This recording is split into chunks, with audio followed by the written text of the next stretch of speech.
Welcome to the Trying to Be Better podcast with Joel and Steve.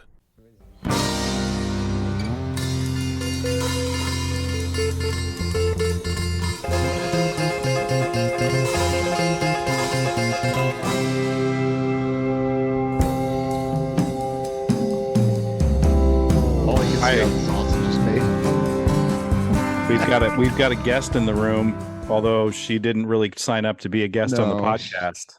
Well, she's not getting paid, so she's diligently working in the background. Holly Erbauer, everybody. She's waving. She waved. Yeah. Welcome to the Trying to Be Better podcast, everybody. My name is Joel. Bye. And I'm Steve. And there goes Hi, Holly. Steve. And this is a podcast. It is a podcast. It is a podcast. It is a podcast. Welcome back. Welcome back. Hey, nice to see you. We're back on our, never miss a Sunday show. Yeah, that's what this is. Mm-hmm. Oh, well, we've missed a few Sunday shows, but we've definitely missed a Sunday show here or there. But we're on our summer hours mystery box. We're on our summer tour. How are you, man? I'm a little groggy, but I'm good. How did the show go last night? You played a rock and roll show at the Shakedown Street. I did play a rock and roll show at the Shakedown Street in Omaha. Well, it started out with us getting there and the bartender saying, "Oh, there's a band tonight." Oh my God. Wasn't a great moment. Full disclosure. Cool. The owner forgot to put anything on the calendar. Oh, nice. We were having the conversation about the gig when he got there, but nobody knew anything, and there was no sound guy booked. There was no nothing, basically. Yes. So my head was like, well, I guess I forgot my guitar. I guess I forgot to practice, and Yeah. How did that situation get solved? Well, he scrambled and found a sound guy that could come down at the last minute to at least get us set up. Mm-hmm. And what actually ended up being we played probably our best, and we gave the 12 people there their money's worth. Fuck yeah. And what was really kind of cool is we made some new friends, because like one guy was there that like he got on the phone and like messaged some friends like, "Hey, you got to come down here." Oh, and nice. So people came down, and they actually left the Jerry Prankster show at Rathskeller to come over to see us. Oh, wow. And they were they were Stones fans, like they were into it. They weren't just there because it was the thing or whatever. They were meeting somebody, Yeah. Like they were legit.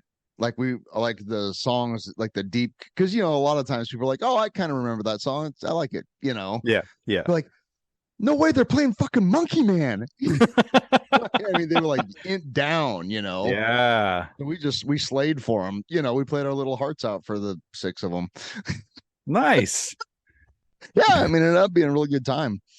And Rich, the other guitar player, he's the, I mean, it's like we took a set break at like 12:15, which is way past my bedtime. And I'm like, dude, we could just leave, Mm-hmm. And Rich is like, those 2 people over there paid to come in. We're gonna play. Yeah. I'm like, yeah.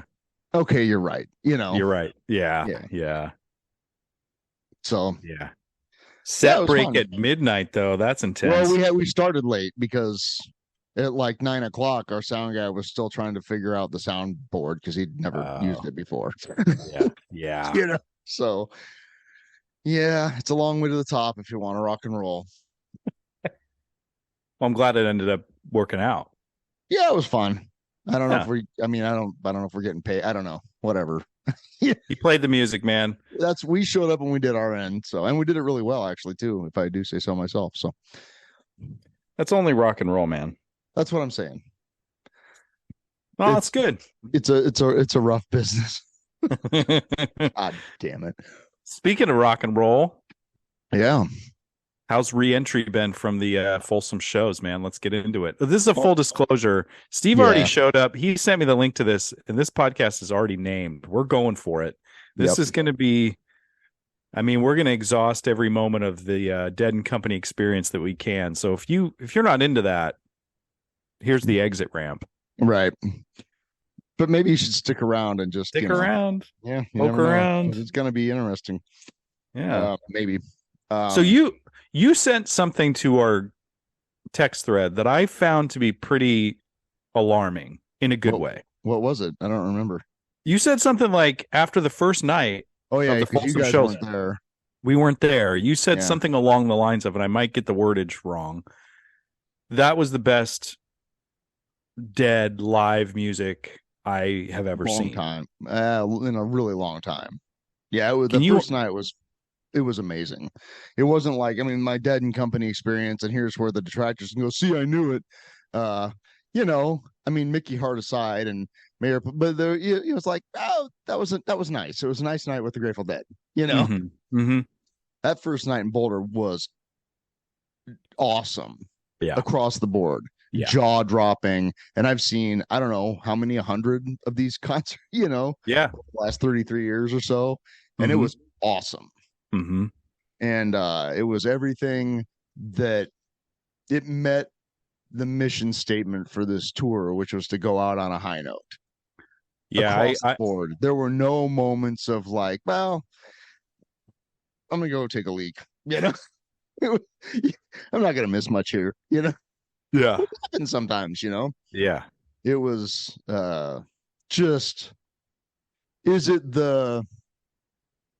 was it the insane maelstrom of just frantic energy of like the mid 80s? Was it the 42-minute psychedelic explorations of the early 70s? No. But was it a fully developed and mature rendering interpretation of a canon of music that is hopefully going to live forever? Absolutely. I mean, it was it was just delightful and wonderful and powerful and energetic and passionate. It was great. Yeah. And that's like I told Eric Delaney, I was like, how was the show? I'm like, well, there aren't enough superlatives, so I'll just say it was really good. I like, for people that can't really wrap their heads around that, it was really good. When you sent that text, I mean, I was hanging out with family that night, so I really wasn't paying attention to the set list as it was happening. Right. So when you sent that, I think that's when I looked, and I was like, that's a hit after that's like a perfect set list, especially the first set. Right. But both sets were fantastic, and I was like, I can't wait to listen to the audio of that. And I didn't get to the audio of it. I mean, it took it. I think it was up the next day, but I didn't listen. Yeah. I didn't listen. I know it was on the way home. Yeah, I listened to it on the way back from Colorado, and I was like, that's incredible. I'm so glad that you were able to have that experience. Kirsten was asking me about ours because we went Sunday night. Right. Kirsten was asking about our show. She's like, did you feel like that was the best? And I was like, I think for different, I'm going to say no, not because it was a bad show, because Brown Eyed Women was off the charts. Yeah. It Hurts Me Too was so fucking bluesy. It was so good. Well, that's squarely in Mayer's wheelhouse. So correct. Yeah. But I did have I'm going to go get some water and take a leak during high time. I was like, I'm out. Right. See, I stuck around for that one. Yeah. I was like, I don't remember what song I left during. Oh, Friend of the Devil. I'm like, well, this is my pee break. I'll see you later. Yeah. But it was, it was a great experience. I mean, I really love the upbeat, They Love Each Other. Yeah. Oh yeah. That's the best. I really dig it. Nice set opener too. Yeah, totally. And I had, that was when I got my emotions out. It was really beautiful. Let's see, you missed the Days Between from the night before. Yeah. That floored me. I was big heaving sobs. Yeah. It was awesome. Yeah. It was awesome. Yeah. The morning due the second night, I was like, well, I don't really have to pee. I guess I'll stick around. Yeah, I'll stick around. It's pretty good. I'm just that jaded because the night before wore me out. You know what I'm saying? Yeah, for sure. Like emotionally, I was just drained. Like I didn't have anything that needed to be purged because it all got purged the night before. Yeah.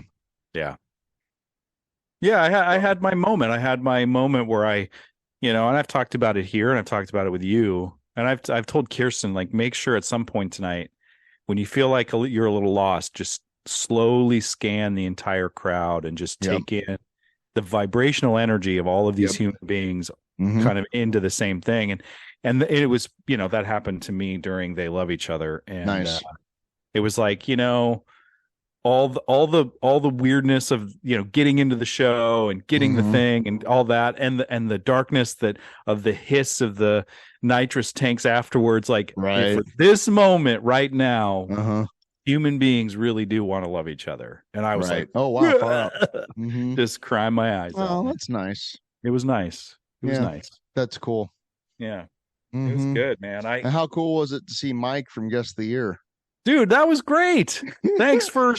So there's one of the stories. I have another anecdote, but let's hear it. I think I messaged you about. Well, let's talk about Mike first, because so there was this row of dudes in front of us, and one guy was kind of by himself, and he was older than these two younger guys right in front of us.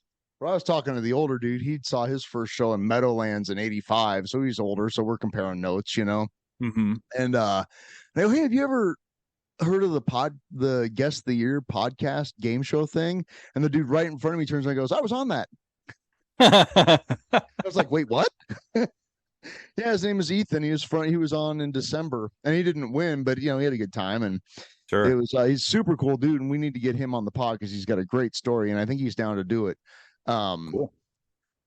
But so anyway, that was just this, and I had been messaging with Mike a little bit that day because he'd never been to Folsom before. Oh, and so I'm like, okay, so where are your seats? Like, make sure you don't go into the field line because that'll be a shit show. You'll wait in line for an hour and a half, only to be told to go into the other line. So come here, Yep. Just like some helpful tips, and he really appreciated that. And he ended up sitting pretty close to us, actually. So yeah, just to get to see him in the flesh and and to meet up with Ethan too, it was like, what are the small cosmos? What I'm saying? For sure. This dude literally just turns. I couldn't believe it. He was like, "Oh yeah, I was on that." Like double take, Of course, you're sitting right in front of me. Yeah, of course you were. So yeah, that was awesome. I was thinking about that because, like, I was trying to think, like, because the second night was really good. Yeah, you know what I'm saying? Like, the second night was really good. For me, the first night was the one, and obviously the third night with the drones and everything. I mean, yeah, come on, dude. Right. Come on. Right. Dave Matthews comes out and plays and four Dave songs. Matthews, if you're into that sort of thing. You're into that sort of thing, and regardless, Dave Matthews he's a guy in his own. You know what I'm saying? Like, he has his own place. Yes. In American music, he's had a very successful career, whether you like it or not. Yes. So respect for Dave Matthews across the board, and he opened for the Dead 95, I think. Oh wow. 94, 95, yeah. So anyway, there's a history there, and so that's cool. Yeah. And but it's like, if you go, like, well, what's the difference? And so imagine if, like, you're staying at, like, a very nice resort or something that has a very nice restaurant, and all the food's really good. Everything's going to be great. Yeah. And each evening you order a different thing. They're all really great. One of them you really like the best. Right. Yeah. And I was thinking, like, for, like, especially, like, for people that aren't actually on psychedelics, like, the second night had the other one, and like the 11, which even the old head that I was referencing earlier, like, he looks over and he goes, what is this? I go, it's the 11. He was like, oh. Yeah, I got confused a couple of different times, like, where are they, what's happening, what is this? And I called out the wrong thing a couple of times. Like, it was kind of a weird show. I mean, it was kind of a weird show. It was the Midday Mellows. It was the weird one. Yeah, it really was, which I don't know.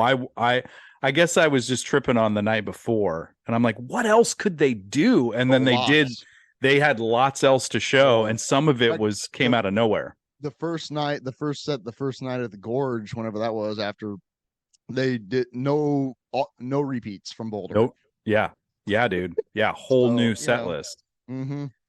Which is, just another testament to how much material there is. Yeah, there's a lot. I forgot all about that. Like, I never would have called the 73 They Love Each Other. I know. The speedy version, I never would have called that. And, like, there it was. Yeah. The highlight for me was Brown Eyed Women was great, which was a surprise. I mean, that's a great song, but I was just all in. Kill it. And Jeff killed it. Totally. And I think Kirsten, we can owe the Fire on the Mountain to Kirsten. She really called that in prior to. She's like, I really want to hear that. And I'm like, I bet you'll hear it. Mickey Hart rap. Dude, and then we got the Mickey Hart rap, which I kind of do that once before in '98. Yeah, so like I guess the deal. I did a little bit of research on that. He's never done that with Dead and Company, right? No, but he did. And he used to do it with the other ones and Further and stuff, right? Well, he wasn't in Further. Oh, that's right. Okay, yeah, but he did it with the other ones, at least in '98. So that was 25 years ago. That's fucking crazy. I did have one of those holy shit moments when I'm like, when O'Teal passed the mic to him, I was like, oh my God. I saw Mickey blow O'Teal a kiss, and I'm like, oh my God, they're just having the best time. Yeah, dude. Yeah. And just, I mean, it was just a beautiful evening. It really was. I mean, it was really great. I not to throw shade on your experience, but you missed the double rainbow. Okay. Yeah. So Kirsten, like, we get back. We had a situation at the hotel on the way home. We did a hike. That sucks. On Monday, and we were tired, and we drove halfway to North Platte. We get to the hotel, and we get what we paid for. But we got to the hotel, and it was like the AC wasn't working, so we had to switch rooms. And Kirsten was like, "Fuck all this," And then she's like, "The first night got a double rainbow and that crazy set list, and the third night got Dave Matthews Band and a drone show, and we got jerk off motion." And I was like, babe. The best Grateful Dead. The middle night meal wasn't exactly her favorite thing that. And I didn't have and they should listen to this, but she's like, was that a great, did you have a great time? I'm like, yeah. I mean, there were moments, but I think I've had better Dead and Company experiences. For me, that wasn't a mountaintop experience, but I need to check my own expectations with that. Right. And when I go, and I haven't really listened to the audio of it yet, I'm like, it's good. I'm gonna go back and listen to that and hear it differently, because I wasn't in the stressful headspace of getting squeezed through the line and all that stuff. And that's real. I did have a moment though, like we did the Shakedown Street thing, and it was like getting close to doors. I'm like, I want to get back to the thing, and I had to hit a porta potty, and we didn't get in on time. And I was in my head, but once we got into Folsom, saw a few friendly faces, I felt I'm home. Better. Yeah. Safe. Yeah. Well, and that's after you've done this for a couple, 3 decades. I know to go into it like tonight might not be the night. Yeah. It doesn't matter what the expectations are. That's a fucking life lesson I didn't want to hear. They don't have to do anything. They might not do anything. They don't owe me shit.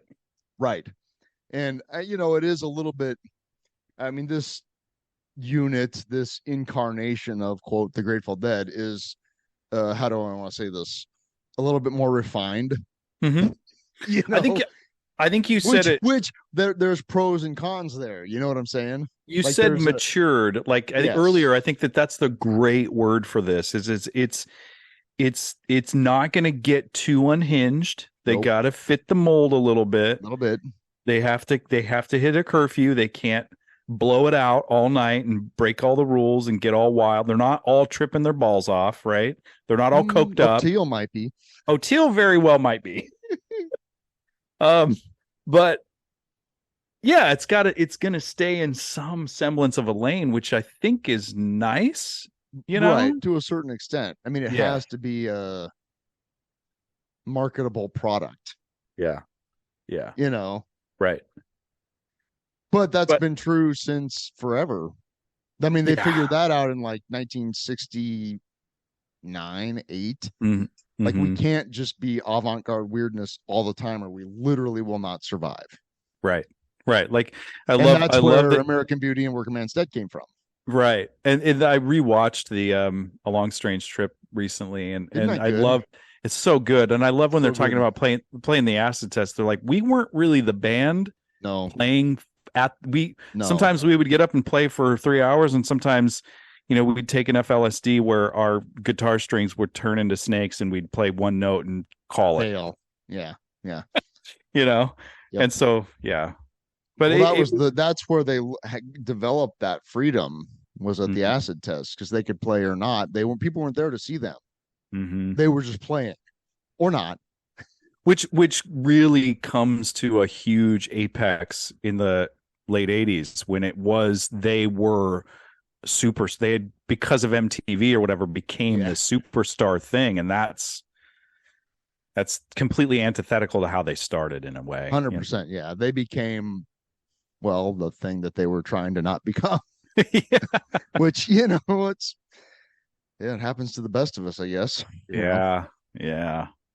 It was really cool to there was one moment where a few moments where you were kind of a few rows up and I was boogieing and I looked up and we caught eyes, and it was just like, man, it's really fucking cool we get to do this here again. Folsom is such a special place for my Grateful Dead experience with Dead and Company. Right. And it was just really I'm really glad I made the trek to do that. We only got one night, and it was a beautiful night, and I'm glad Kirsten had a great time, and we had the whole day to be in Boulder and do all that.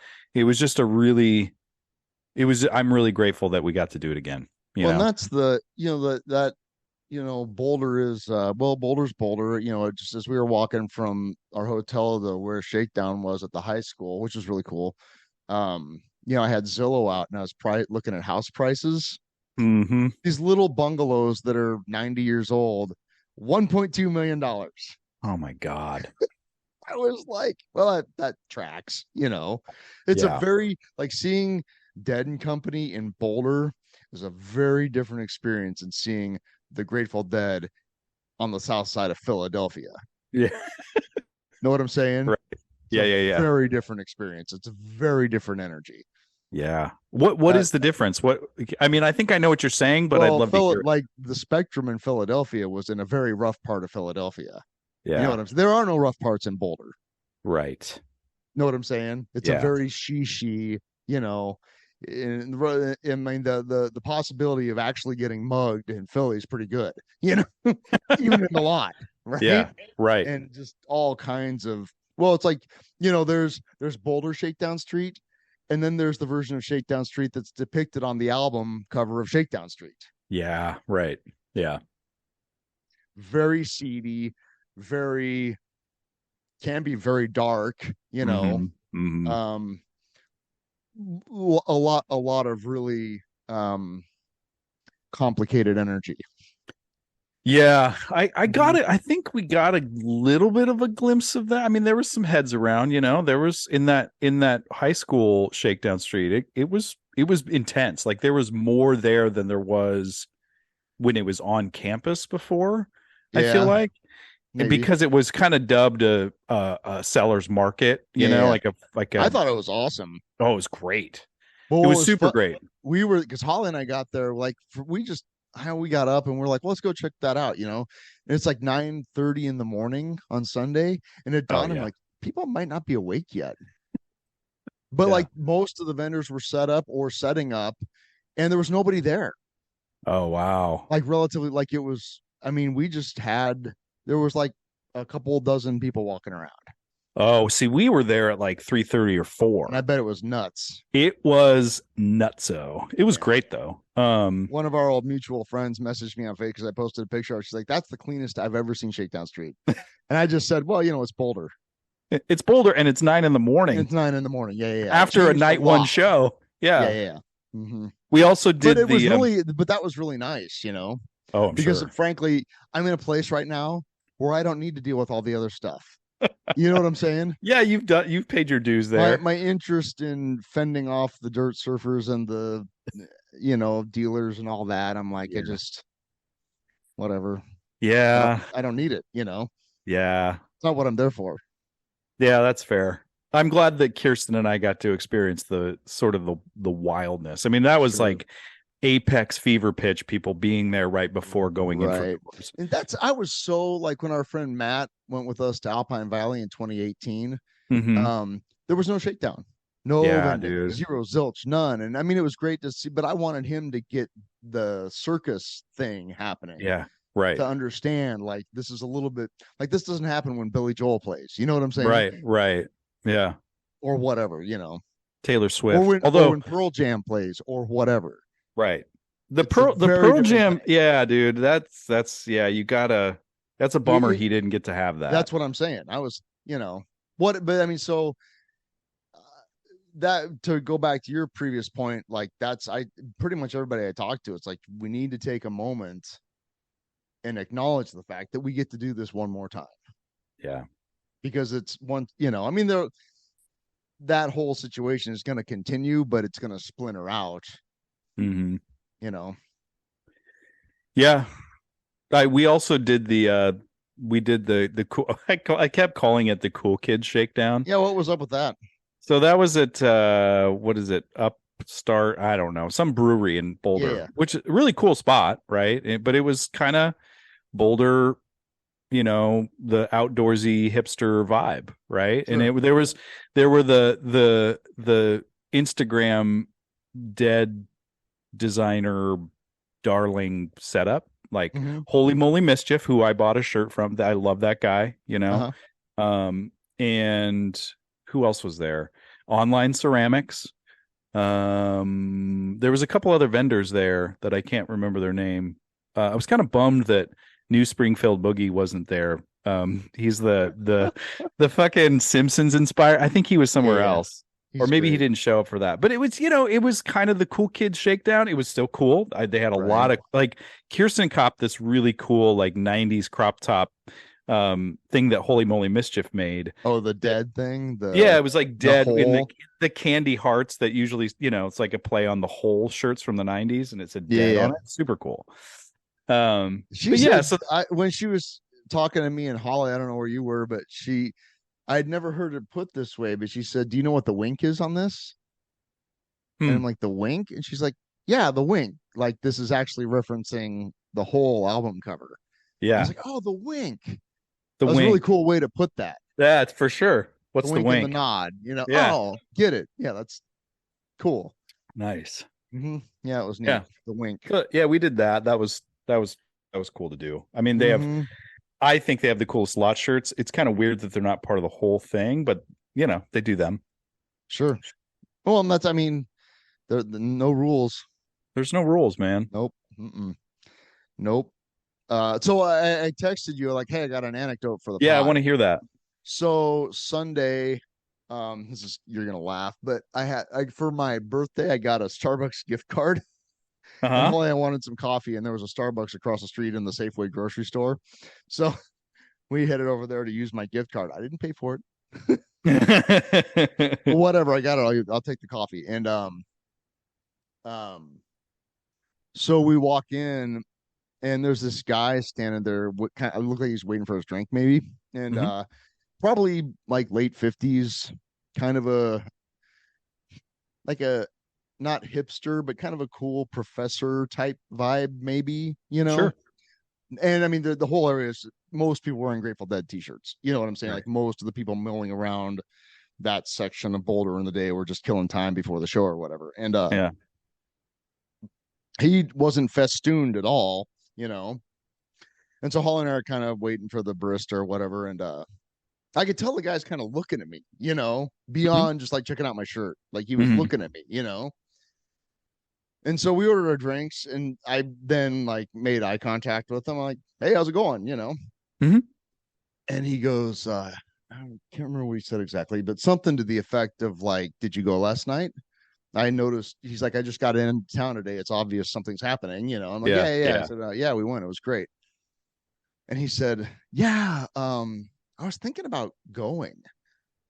And I was like, well, you should, you Yeah. know. And he kind of looked at me like, explain, you know. I said, well, I've been doing this for a long time, and this is kind of the last time this is going to happen. And like if you have the opportunity, and if you're at all curious, it's really good. Like, and I'm not Yeah. just saying that. Last night was top shelf, you know. Yeah. Yeah. And he kind of nodded, and I could see the wheels turning. He looks at me and goes, can I ask you kind of an obvious question? And I said, please, you know. I said, and he kind of leans in a little bit. And he goes, do you have to be tripping? And I said, that's a very valid question. I said, no, you know, Yeah. like, I Yeah. mean, is that kind of the genesis of this whole scene? Like, absolutely. Yeah. You know, if you Yeah. know the history at all, then yes. I mean, they're very much, you know, you can thank the CIA and MK Ultra for the Grateful Dead, basically. You Yeah. know? Yeah. But then I actually referenced you. I'm like, I got a good friend that's never seen him in that state, and he totally gets it. So the only thing that's really required to quote get it is an open mind and a sense of whatever's going to happen is going to happen, and a willingness to have fun. Yeah. Right. Like, that's really it. And he goes, I said, so yeah, I mean, like, tickets might be hard to come by. It might be on, you know, cash or trade. It might be 100 $150 to get in, but I looked at him and said, buy the ticket, take the ride. Nice. He went, yeah, okay, all right, thank you, and he walked off. And I hope to God that guy went in, I really hope he did. because I could tell that he was like, you know, he's older and obviously it wasn't completely clueless, but it just never gone, you know. Yeah. Yeah. And I think, you know, it's that thing of like, well, that's not really for me. Like, well, it actually kind of is. Well, I mean, I wonder what it would be like to be a local person and never have experienced that. I mean, like, Well, I don't think he there's was something local. to Like, this. he had come to Boulder for something else. Oh, Like, he didn't live wow. in Boulder. He said, I got into town today. Oh, that's right. That's right. Yeah. And so, like, he wasn't local. He was from someplace else, but he was in the neighborhood, you know, He was there for a convention. something. Yeah. Like a work thing, you know. Yeah. And, he obviously, like, he had the day to kill, you know. Yeah. Yeah. Mm-hmm. And so I hope that guy went in. I hope he did too. Yeah. Because he, you know, that he got the goods if he did. And that reminded me, and I don't think I've told this story on the podcast before, but I actually was talking to another guy that night, Sunday night. The guy to the left of me was older. He was probably like late 60s maybe, Mm-hmm. and he had seen the Dead kind of, you know, as a kid, many, you know, it was just so long ago, he wasn't really a thing, you know. Oh, yeah. And he really, you know, he got married and had kids and worked and did it, you know. And now he's kind of retired and he's playing music again. And his nephew wanted to go see the Dead, who lived in Louisiana. So he came up and they went to the show, you know, Because And he hadn't really followed them since. not at all. Oh, wow. Yeah. So it's just something, you know, he was like 16 and the Dead were in town and they went and got ripped and that was it, you know. Yeah. Right. So yeah, he was really cool. But anyway, we were just talking and he was a nice guy and really interesting dude. And we were talking about Fare Thee Will Mm-hmm. in Chicago in 2015, which, you know, as you were there, that was a thing. That was a whole thing. Yes, but one of my favorite in 30 plus years Dead things was I think it was the first night. It was the first night. There was this couple sitting to the left of me, and they were older, 60 maybe 65, you know. And this is at Fare Thee Well. This was at Fare Thee Well at Soldier Field in Chicago in 2015, which was a whole other. We could have a whole podcast on that. But it was just obvious that they weren't from the neighborhood. You know what I'm saying? Yeah. Like, they were very nice. They're just this nice older couple, you know. So I don't remember when it was during the show, but you know, it was during a break or whatever. I'm like, so how are you guys? You know? Mm-hmm. Mm-hmm. And oh, we're having a nice time, you know. And so what their deal is that they lived in this little town in Wisconsin, you know, which isn't far from Chicago, a couple hours maybe. And they ran this little printing shop, like a printing company, you know, pamphlets and copies and shit. And every Sunday night, the wife did the books for the print shop. That's what she did on Sunday nights. They had dinner, she did the books. And while she was doing the books, she listened to their local KZUM, their local community radio station. And on Sunday nights, their local community radio station played David Gantz's Grateful Dead Hour. Yeah, yeah. And so for 20 years, she had been listening to the Grateful Dead Hour just because it was on. Wow. And never been to a show, never done that. Show. To her, it was literally just a story. Wow. Like, they weren't rock and roll people. They were just, you know, small town Wisconsin people, right? I know you're going to continue to talk, but I really love that you said it that way, that for 20 years, they were just a story time on the radio. Yeah, it was like a soap opera, or it was like the Grateful Dead hour, Yeah. just this weird musical. There's this little band that tours around and they play some clubs and here's their music And every they Sunday might night. or may or may not be real, Yeah. like it was literally that. To her, that's all it was. Wow. Right. Yeah. Which is just amazing. Yes. And so her husband comes in one day with the Chicago Tribune, and there's an ad in it or something, an article maybe, and says, "Hey, the Grateful Dead are like playing at Soldier Field. Would you, like, it's supposed to be like the last one or whatever. Would you like to go see that?" And she said, "No, I think that'd be nice." And they like got it, and they bought tickets on like Cash or Trade or one of those sites, because you know how fast it sold out. Yeah. And they went to go see the Grateful Dead people.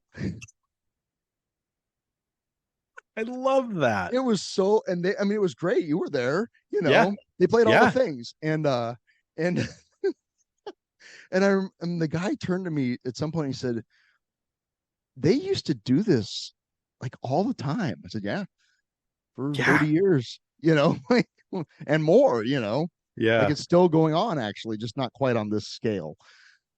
And he just kind of, and he just went, "Huh," and he just went off thinking, like you do. They had their own experience, and it was just like the sweetest, most honest, genuine, quote, Grateful Dead experience I think I've ever seen. That's amazing too, because if you clock up the time, I mean, I consider myself a Deadhead now, fully. Yeah. But if you clock the time, they were experiencing the music in an in-depth way a lot longer than I had.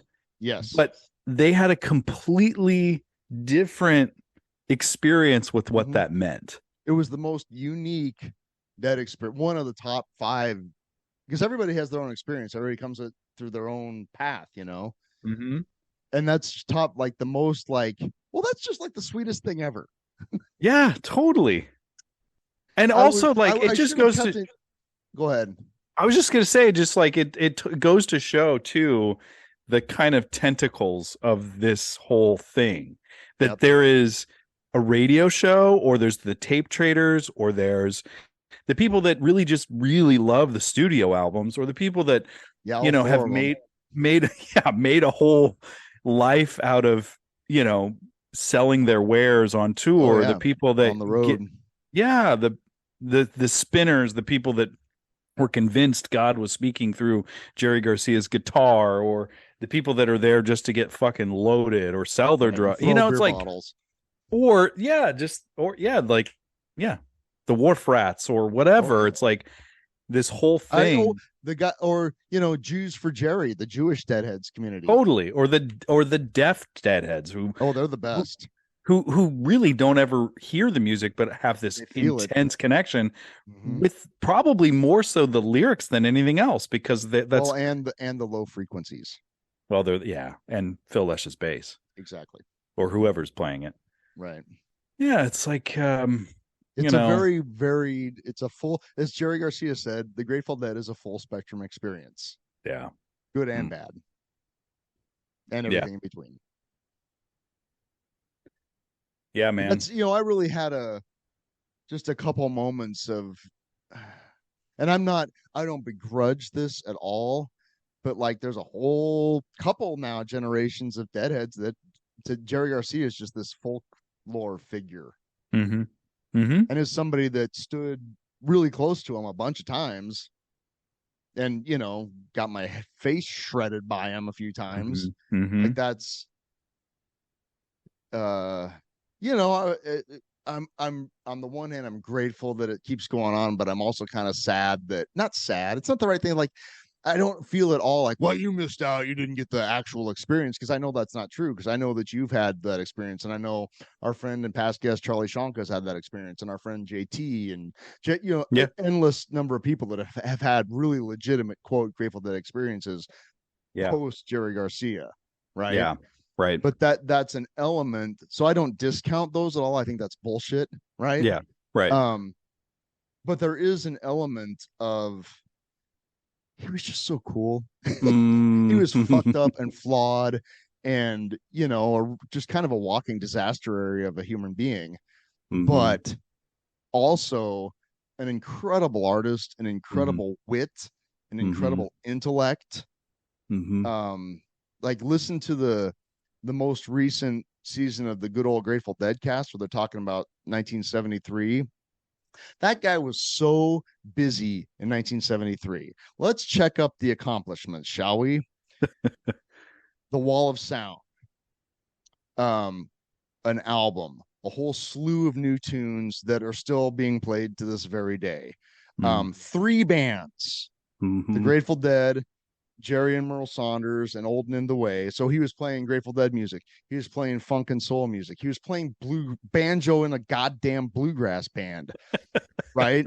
Yeah. Never mind starting a record company, Grateful Dead Records, which was a total disaster, but hey, they went for it, Yeah. There was a lot going on there. When they played RFK Stadium on June 9th, RFK Stadium in Washington, D.C. on June 9th and 10th, 73 with the Allman Brothers Band. The 3 days prior, like June 6, 7, and 8, Jerry was in a van with his banjo playing with Old and in the Way. Dude, that's Little wild. gigs, rolled into RFK Stadium, played 2 nights with the Grateful Goddamn Dead, and then went and got back in the van and went and played another Old and in the Way gig. I listened to those shows recently. They're fucking fantastic too. Great. I actually, Holly got me the box set for my birthday. Oh, very nice. Good job, Holly. I've never bought any of that. I've never bought an official Grateful Dead T-shirt from like the stands at the shows or whatever. And I have a standing policy of it, like the real action's in the lot, Yeah, right. Yeah. I feel you. And why spend $40 on one of their shirts? Whatever. Yeah. Like I bought the ticket. I'm gonna support the rest of the community, Yeah. But this one, because the May 26th 73 show at Kezar is my favorite. I mean, obviously, but if I had to pick one to listen to for the rest of my life, that's it. And so the May show, May 26th 73 at Kezar Stadium in San Francisco. So I'm like, and the box set's great. It sounds great. The packaging is top notch. It's wonderful. Right. Yeah. 17 CDs, 5 shows. It's awesome. And that's another one of those things where like the set lists are pretty similar. Like the big sequence that spring and summer was, let me see if I can think about this. He's Gone, Truckin', the other one, Eyes of the World, China Doll. Kind of all in that order. Yeah. And that would comprise about an hour and a half of continuous playing. Yeah, right. And they did that. I think it maybe not one of the RFK shows, whatever, over 5 shows they did it 4 times. But we'll always play different shows. Like they're all the energy is very different. Yeah, you got Des Moines energy, you got Santa Barbara energy, you got Golden Gate Park energy, and you have RFK Stadium in Washington D.C. energy. It's all very different, which is interesting. So sometime when I have 9 hours to listen to all of them, set aside. Take a couple of days off. Yeah. Kids are at school, calling sick. Go for it. That's cool. You get that. She gave that to you because that's something. I dropped a pretty big hint. Well, okay. So you actually kind of hinted to it. Like if I was going to buy one, this would be the for yourself. Is it? I mean, that's not something you buy that. I wouldn't buy that for myself. Right. But I dropped the hint. Like, hey, if I was gonna buy one of these things, this would be the one. Yeah. I want to go back to a point you were making about Jerry Garcia and have that Long Strange Trip documentary is fresh in my mind. He got like, in speaking of the late 80s, there was Phil Lesh sent out a letter saying everybody chill, everybody be cool, be nice, and like they really, if they wanted the outcome for everybody to calm down, Jerry Garcia would have been the one to say the things, but he vehemently opposed to being that because he's like, I don't want to be a fascist, man. I don't want to. Right. I'm not a cop. And I think it speaks to the kind of the maybe the cosmic joke of all this, or the smile from his grave or from beyond. The wink, dude. It's the wink. It's the Jerry wink right now. That's so great that people are having these intense emotional connections to his music without any connection to him. Yeah. And I know that like people that like you who have gone to see Jerry Garcia band and stood 10 feet from him, that's a weird melancholy grief maybe, but it's like that's the karmic result of him putting all of that energy and sacrificing so much of his life for this music to kind of continue way beyond his death. You know what I mean? He said something to the effect of that after the Watts acid tests in '66, I think. Where they talk about it in the Oh yeah, Long yeah. Strange Trip doc, Because where they they're went at to the those Watts towers. The Watts Yeah, towers. they went to the Watts Towers. He's like, I want this. You got to build that. They can't build it so strong they can't destroy it. They can't destroy it. Yeah. And so that was the yin and yang of Garcia, is that he had that thought going, but he also had the thought of, well, fuck it. Like it all could come tumbling down tomorrow, you know? Mm-hmm. And on a certain level, he was, especially later, he was just caught up in the slipstream. Yeah. You know, and that's the part that, you know, it I just saw a quote recently, and I'm going to butcher it, but it was the thought was that in every hero tale is a tragedy. Yeah. You know. Yeah. And right. so, and that's kind of, you know, with today's the 28th anniversary of the last Grateful Dead concert. Mm-hmm. So, you know, 7/9/95, and it was not good.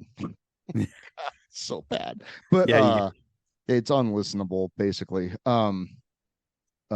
Because Garcia was just so sick, you know, he should not have been on stage. But that's hindsight. Whatever. I forgot the point. Oh, like, I mean, towards the end, the last, basically since Bill Graham died, when Brent died and then Bill Graham, I mean, that was a brutal 1-2 punch in the span of a year, year and a half, maybe. There was a resignation where the structure, well, Rob, is the thing we talk about, like structures, what's he say, like power structures keep themselves in power. Yeah, that systems are designed to continue to be systems. Right? And the Grateful Dead very much fell into that. Yeah. Well, to reference that documentary again, when he kind of bails on everything and tries to rekindle his old flame, you know, and he's like, he's telling her like, sometimes I think about I could just live off the ice cream money. He could have. And that's the thing. It's like, but there's paychecks to people's entire livelihoods are not just the band, but the band would be fine, you know? Well, not necessarily. Yeah, maybe not. None of them were exactly fiscally responsible. But the crew, the guitar techs, the riggers, the truck drivers, and all of the people on the road are counting on the system staying the system. Yep. Well, and by that time, starting, I don't know when, late 80s, the gigs were booked a year in advance. Yeah. So it's just this self-perpetuating. Yeah, and to bail on those gigs where you have somewhat of an agreement with those venues, you'd be fucked to bail on that. Well, and they brought in a lot of revenue, but they also, like, there was a lot of outflow too. So I caught a reel or a TikTok, I can't remember which one, series about just the logistics of a huge tour, you know, and it was not Grateful Dead specific. Yeah, no, I've seen that, or one of them. It's mind-blowing. Right. The ballet that has to happen, the logistical ballet. It's crazy. Yeah. Well, and that's, you know, I encourage everybody to listen to this latest season of the Good Old Grateful Dead cast, just because it really gets into kind of the details and the minutia of the genesis of the modern rock concert industry. Like in 1973, even playing like really big shows, like tens of thousands of people, like they were still shoestring affairs. Right. Like the industry didn't exist. They were still just figuring it out, winging it. Yeah, they were building the plane as it was in the air 100% most of the time. Very much so, yes. And so that process is really fascinating. It's, if you're at all interested in how concerts work. You know, Uh-huh. it's really it's cool. Well, that's It's a why, good time. and it's weird to put this reference in there because, you know, watching friends take their kids or even just themselves go see Taylor Swift right now. Right? I mean, I saw some photos and videos from this show that she had. She did a couple nights at KC. fucking Arrowhead Stadium is Yeah. packed to the gills of Gills. Swifties, just going Swifties. bananas. I'm like, Bananas. that is a cultural phenomenon to Yeah. not be denied. It is like there's a lot of vibrational energy that is being created by doing that. You know what I mean? And it's big time. There's a similar like, holy shit, you know? I'm kind of a fan of hers. I mean, here's the badass thing about her too, and you may know this, but like she got fucked by a previous manager or something.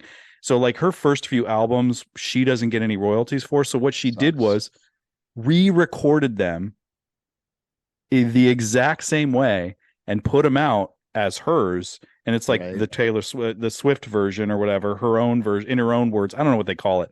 But then all of her fans were like, "Yeah, I'm gonna don't listen to that other one. Listen to this one." So she's getting all the royalties. Oh, it's awesome. Oh, it's so badass. Yeah, it's super badass. That's cool. Yeah, and I was thinking too, like I'm very grateful that I was able to kind of experience the live version of this music so directly. And you know, I see what I consider to still be my favorite band, Pearl Jam. I see them in a different light.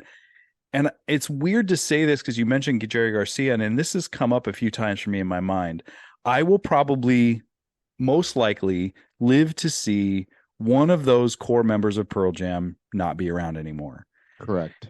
One of them might be Eddie Vedder, right? And I know there are people that will play that music. They will cover that music. There will be a lot of heartfelt tributes, but that music in and of itself will not take off the way that the Grateful Dead has still kind of embedded itself into our consciousness.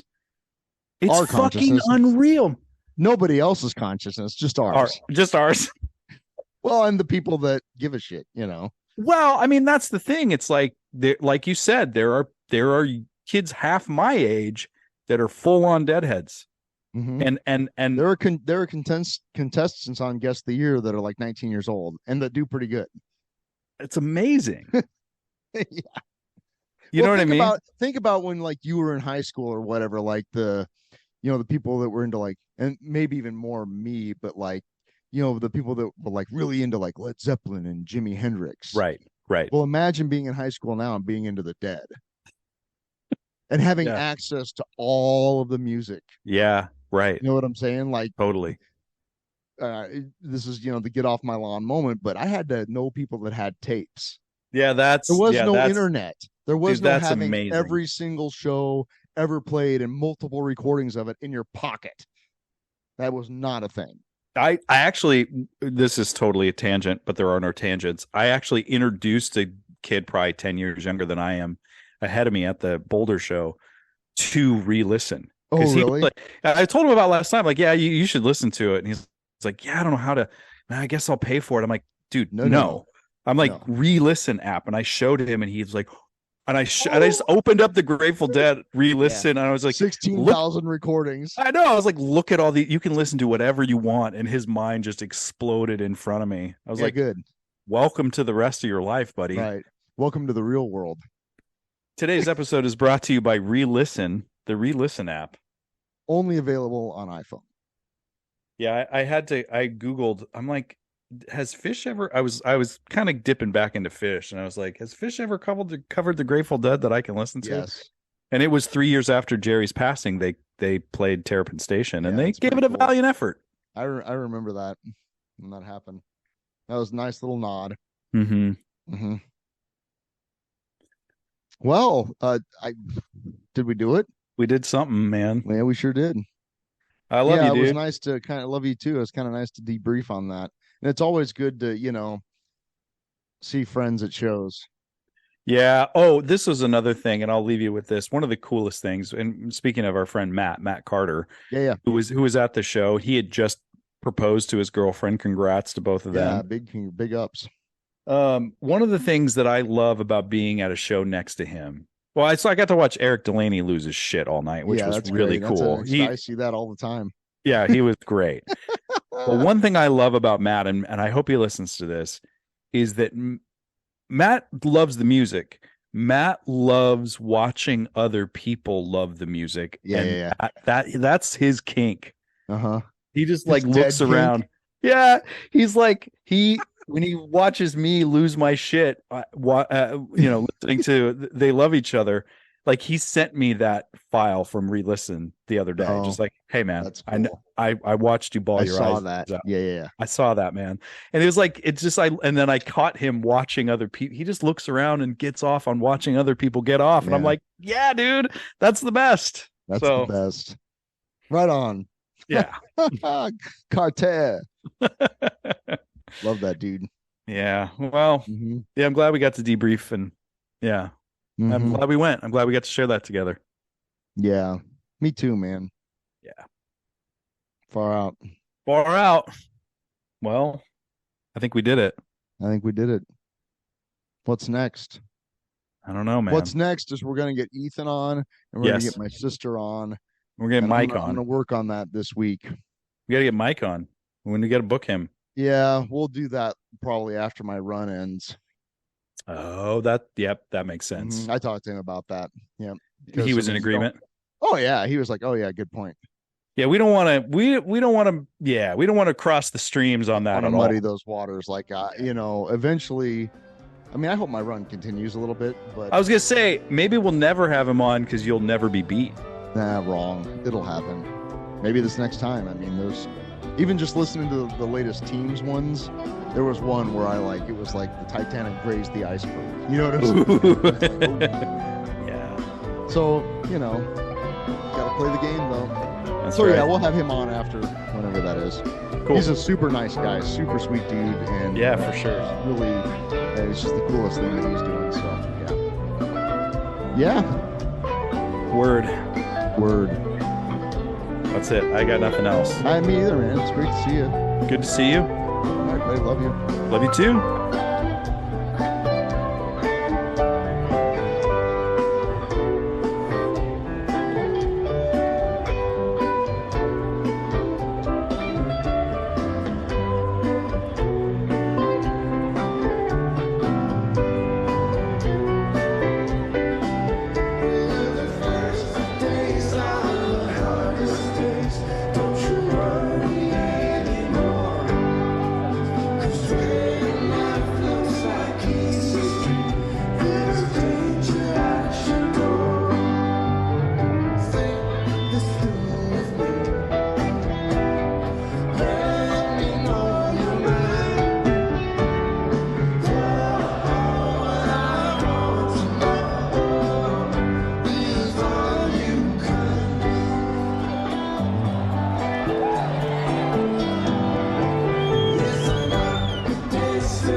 Don't forget, toot your hooter.